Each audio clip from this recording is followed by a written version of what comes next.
Start out with the face frame down and apply a bead of glue into the dovetail groove. Slide the left and right cabinet walls into the vertical grooves. Don't forget to wipe away any excess glue. Slide the floorboard into the grooves on the wall. Make sure the floorboard notch fits into the groove on the face frame. Locate the small and large toe kicks. Slide them into place using the dovetail.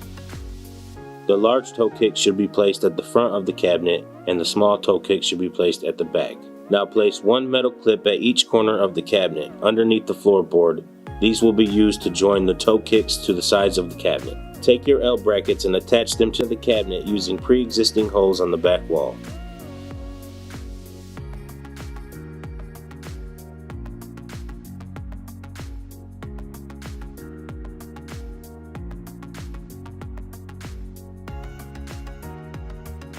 Set your cabinet upright and slide the back wall into place using the grooves.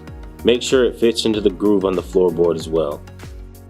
Now you want to place a corner bracket in each corner of the top of the cabinet. Make sure they are near the top of the cabinet. These will join the face frame and the back wall together with the side walls of your cabinet. Now take your drawer glides and slide them into place on your L brackets. The front of the glide should rest on the face frame. Once all your glides are into place, they can be secured to the inside of the face frame using predetermined nibble. Set the drawer face down and place a bead of glue on each groove and tooth on the drawer. Using a rubber hammer or a clamp, attach the drawer side to the drawer front via the dovetail.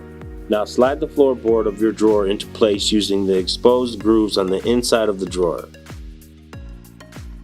Now place the back of the drawer in place and connect it using the dovetails. Make sure the floorboard fits into the groove on the back of the drawer and push it together.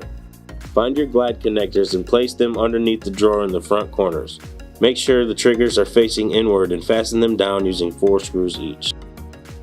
Take your completed drawer or drawers and slide into the cabinet until your glides click into place. If they don't connect, pull the glide out and slide into the connector by hand until it clicks into place.